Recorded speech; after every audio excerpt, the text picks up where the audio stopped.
Assalamualaikum warahmatullahi wabarakatuh. Salam, Om Swastiastu, Namo Buddhaya, salam kebajikan. Baiklah, kami dari Paralel 5, kelompok 3 akan mempresentasikan mengenai ruang lingkup perencanaan dan ide bisnis mengenai PlayStation Gaming. Sebelumnya yang kami hormati kepada dosen pengampu Ibu Insinyur Leni Lydia, MM, selaku dosen pengampu mata kuliah perencanaan bisnis. Slide selanjutnya. Sebelumnya izinkan memperkenalkan diri dari kelompok 3 dari Paralel 5, yaitu saya sendiri Yunus Alga selaku moderator. Selanjutnya ada rekan-rekan saya yaitu Fitra Faira Amelia, Raden Ahmad Rasid Pradava, Ratih Ramadan Pratama, dan Rizky Putra YS. Slide selanjutnya. Materi pertama mengenai ruang lingkup perencanaan SD bisnis yang akan disampaikan oleh Fitra. Baik, terima kasih moderator. Yang pertama adalah perencanaan ide bisnis dari PlayStation Gaming. Nah, jadi PlayStation Gaming ini adalah usaha yang bidangnya itu rental terhadap perangkat PlayStation PS. Nah, di perentalan ini kita menyediakan penyewaan konsol PlayStation beserta berbagai macam game yang tersedia dan selalu kita update, dan tentunya dengan memberikan pelayanan yang ramah. Bisa di next slide.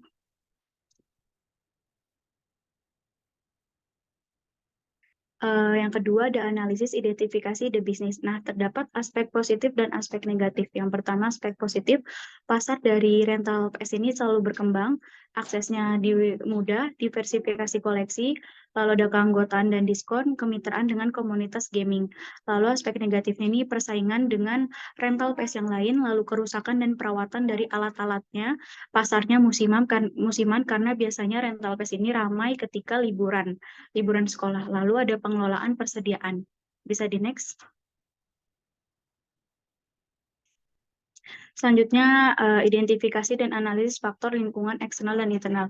Nah, dari faktor eksternalnya ini ada beberapa, yaitu yang pertama, tren industri game, lalu ada persaingan, regulasi, dan hak cipta. Next.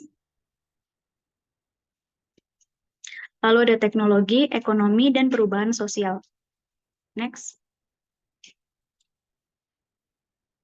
Kemudian dari faktor internalnya yang pertama ada kita lihat dari kualitas konsol dan permainan yang tersedia, lalu manajemen persediaan, keterampilan karyawan. Next.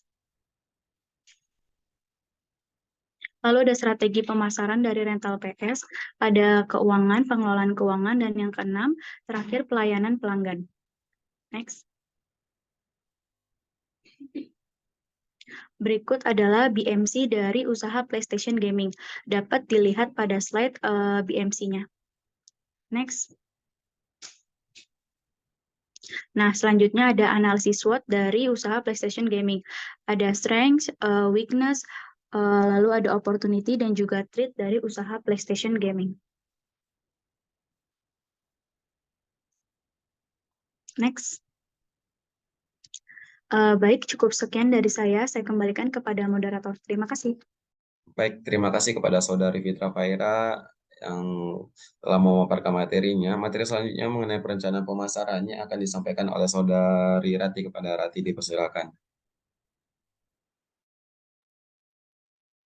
Baik, saya akan menjelaskan perencanaan pemasaran. Pertama ada gap demand and supply, di mana di sini ada analisis goal yang menyediakan pengalaman gaming PlayStation yang unik. Yang kedua ada reality, yaitu kekurangan variasi game yang terbaru dalam koleksi. Yang ketiga ada gap, kekurangannya variasi game ini tuh kegiatannya tuh berkara mengurangi daya tarik bagi pelanggan dan potensi pendapatan. Next. Yang kedua bisa kita lihat Google Trends dari usaha PlayStation Gaming. Di sini di 12 bulan terakhir nya itu meningkat, dan dengan next. Selanjutnya itu ada supply analysis. Yang pertama itu demand, tingginya minat mahasiswa. Yang kedua resources, yaitu koleksi konsol PlayStation terbaru. Yang ketiga capacity, yaitu tempat yang dapat menampung sejumlah konsol dan pelanggan. Yang terakhir itu proses, yaitu bagaimana sistem pemesanan online, penyewaan konsol, dan pelayanan pelanggan yang efisien. Next. Yang ketiga, analisis pesaing. Analisis pesaing di PlayStation game ini yaitu memiliki kelebihan dan kekurangan. Di mana kelebihannya itu menyelenggarakan turnamen bulanan dengan hadiah menarik dan suasana modern dengan desain yang menarik. Sedangkan kekurangannya yaitu harga sewa konsol dan game relatif lebih tinggi, tidak memiliki program loyalitas yang menonjol. Next.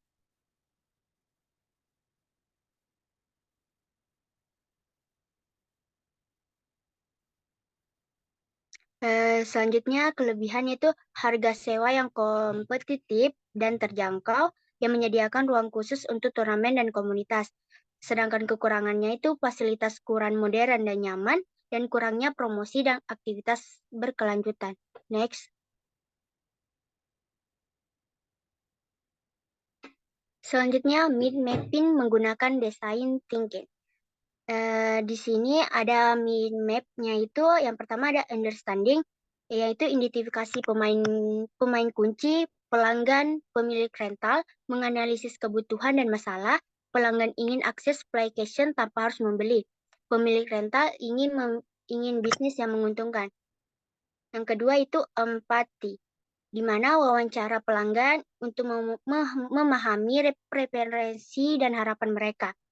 Yang ketiga, define, yaitu menyusun pernyataan masalah. Yang misalnya bagaimana kita memberikan akses PlayStation yang mudah dan bagi pelanggan, sambil memastikan pemilik rental mendapatkan keuntungan. Next. Yang keempat, ideation, yaitu brainstorming solusi, di mana menyediakan berbagai model PlayStation yang menyewakan perangkat lunak dan aksesoris. Yang kelima, prototype, yaitu desain situs web atau aplikasi untuk pemesanan PlayStation atau mock-up desain interior toko rental PlayStation. Yang keenam itu ada teks, di mana uji prototype ini tuh dengan pelanggan potensial yang terima umpan balik dan perbaiki desain. Selanjutnya itu implementation, di mana membangun situs web atau aplikasi ini itu harus mempersiapkan ruang rental dengan perangkat dan aksesoris. Selanjutnya itu launch, yang itu yaitu meluncurkan layanan rental PlayStation game dan promosi melalui media sosial seperti web dan iklan lokal. Next. Selanjutnya itu learn, di mana pantauan kinerja dan umpan balik pelanggan tingkat layanan berdasarkan pelajaran yang diperoleh, yaitu scale, di mana pertimbangan untuk membuka cabang lain atau bekerja sama dengan toko game lain. Yang terakhir yaitu profit, di mana hitung probabilitas bisnis rental PlayStation game itu apakah diperlukan penyusunan strategi. Selanjutnya itu mid-mapping ini itu mencerminkan langkah-langkah dan design thinking untuk mengembangkan bisnis rental PlayStation dengan fokus pada memahami pelanggan dan menciptakan solusi yang relevan dan menguntungkan.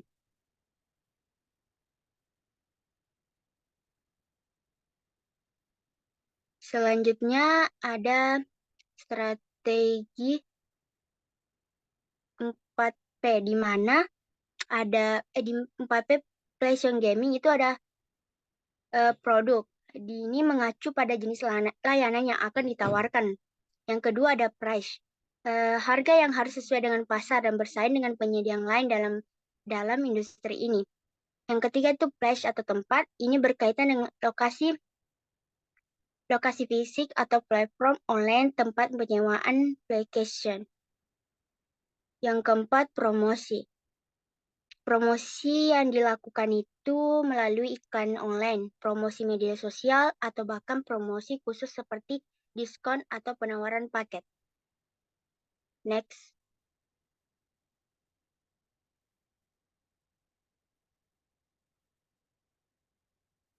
Selanjutnya, rencana penjualan. Di mana rencana penjualan ini yaitu per minggu. Di mana minggu ke-1 sampai 4 yaitu 50 unit game per minggu. Yang kedua, minggu ke-5 sampai minggu ke-8 yaitu 75 per unit game. Sampai minggu ke-12 yaitu 100 unit game per minggu. Sedangkan per bulan yaitu bulan 1 sampai bulan 3 itu 200 unit game. Yang kedua, bulan ke-4 sampai 6 itu 300 unit. Selanjutnya bulan ke-7 sampai 9 400 unit. Selanjutnya per bulan 10 sampai 12 itu 5 per unit.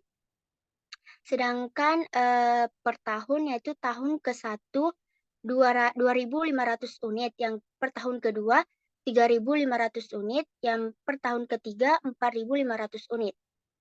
Selanjutnya itu cash flow, di mana pemasukannya itu minggu pertama sampai minggu keempat yaitu 50 unit kali harga per unit. Sedangkan minggu ke-5 sampai 8 itu 75 unit kali harga per unit. Selanjutnya, untuk memperoleh pengeluaran produksi game, biaya per unit itu dikali jumlah unit pemasaran. Jumlah unit. Sedangkan pemasaran dan iklan periklanan biaya diperoleh oleh gaji karyawan. Nah, nanti total gaji per periode itu nanti akan dimasukkan. Sedangkan nanti keuntungan atau pemasukan yang akan yang pengeluaran dalam rencana usaha PlayStation Game. Next.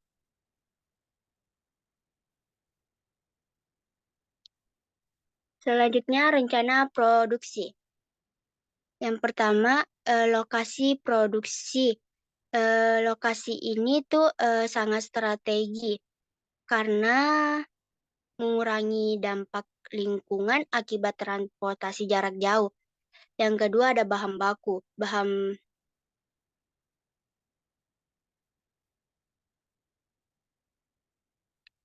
Selanjutnya rencana produksi akan dijelaskan oleh Rama. Saya kembalikan kepada moderator. Baik, terima kasih kepada Saudari Rati atas pemaparan materinya. Selanjutnya mengenai rencana produksi akan disampaikan oleh Saudara Rama. Kepada Rama dipersilakan.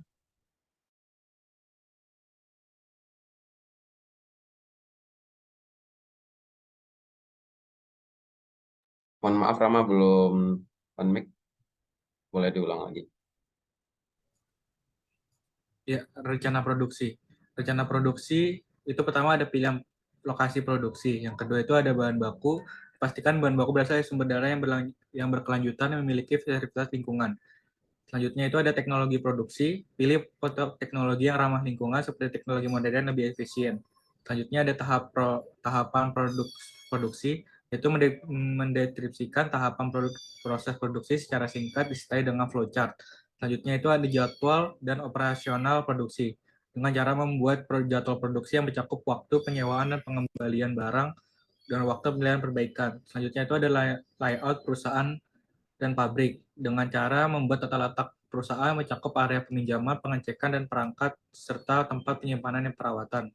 Itu ada fasilitas, itu daftar fasilitas seperti area peminjaman, tempat perawatan, dan tempat penyimpanan. Selanjutnya itu ada limbah dan penanggulangannya. Tentukan jenis limbah yang dihasilkan seperti kemasan, baterai, dan lain-lain. Terusnya itu ada rincian biaya produksi, menghitung biaya untuk mesin, peralatan, listrik, dan air. Itu ada cash flow, memindahkan biaya produksi dan pendapatan jadi satu.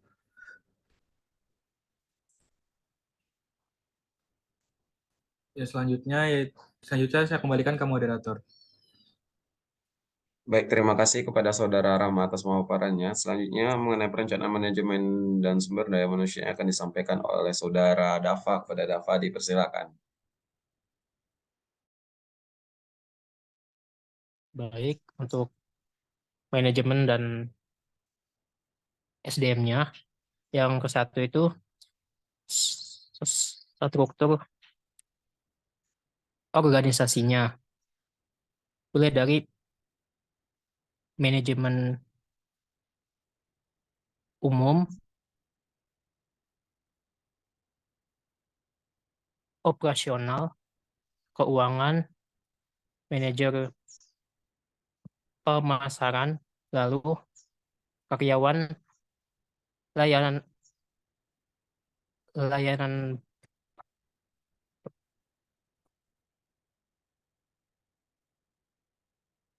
dan yang kedua itu pembagian tugas atau job description. Next.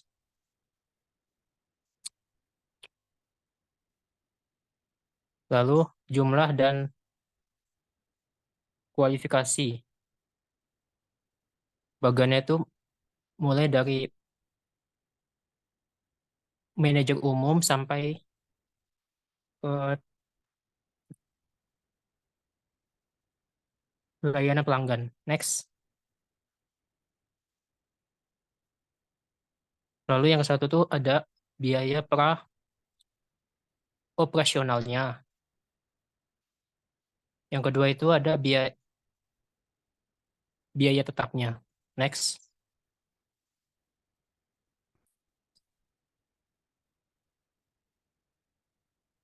Di sini tuh jumlah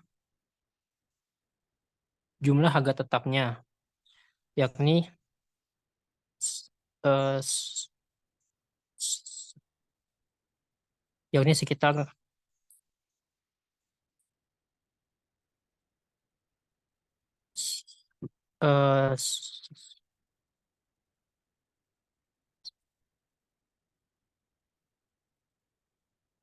98 juta. Lalu modal kerjanya mulai dari modal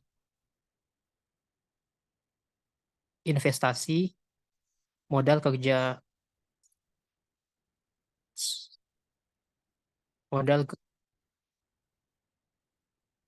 Mungkin Dava ada kendala ya, mungkin bisa digantikan oleh yang lain. Oleh Rizky. Lanjut, Ki.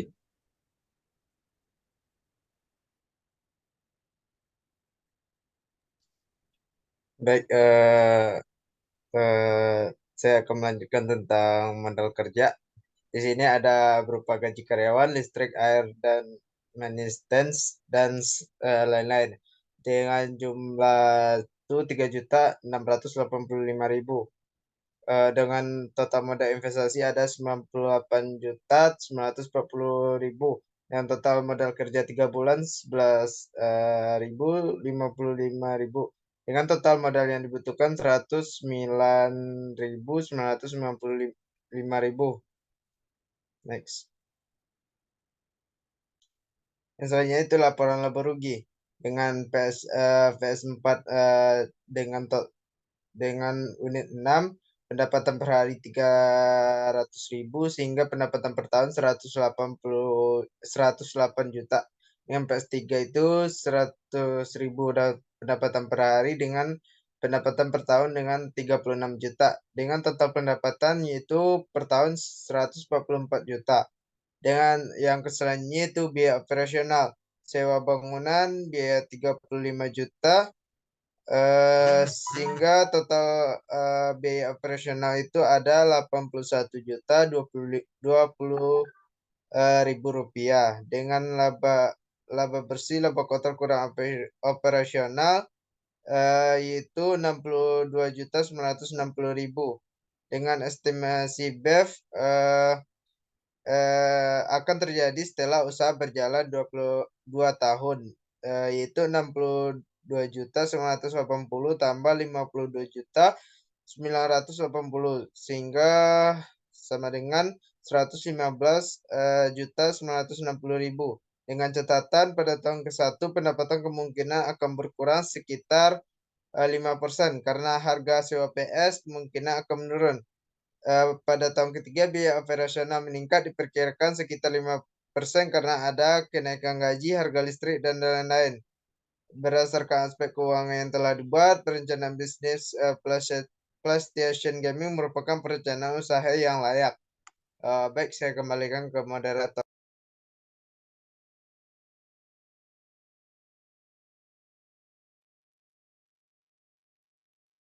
Oke, terima kasih kepada Saudara Reski. Boleh di next.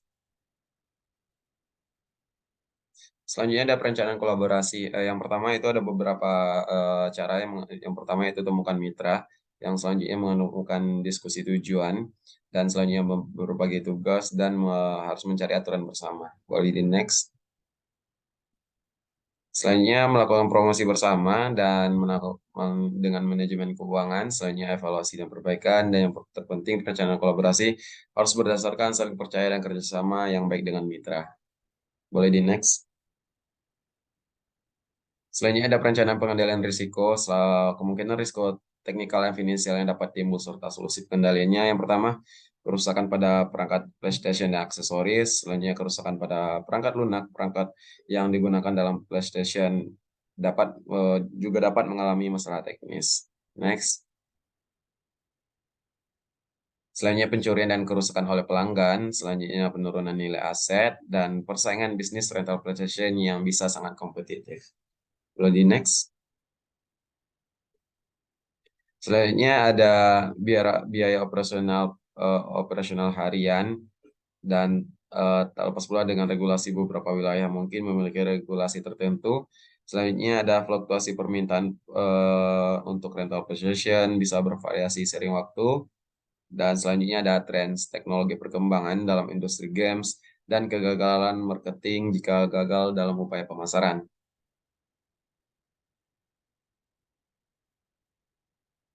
Boleh di next. Baik, dapat disimpulkan bahwa jasa PlayStation Gaming ini sangat menjanjikan sebab banyak masyarakat pada umumnya, terkhususnya generasi Z maupun generasi setelah SMP, SMA hingga mahasiswa menyukai games. Bahwa terkadang orang dewasa masih ada yang suka dan industri games yang berkembang sangat pesat ini jadi daya tarik tersendiri meliputi games olahraga, action, fantasi, cooking, konsep kehidupan sehari-hari ditambah dengan bangun rumah The Sims yang pastinya dengan grafis yang sangat bagus tambah efek-efek di dalam gamesnya, namun sebisa mungkin dapat pesaing bisa saling berkolaborasi apa saja yang harus ditingkatkan. Baik, terima kasih dari kelompok 3 atas pemaparannya dan terima kasih kepada teman-teman semuanya. Saya selaku moderator, apabila ada kata-kata yang salah mohon dimaafkan. Akhir kata, wassalamualaikum warahmatullahi wabarakatuh.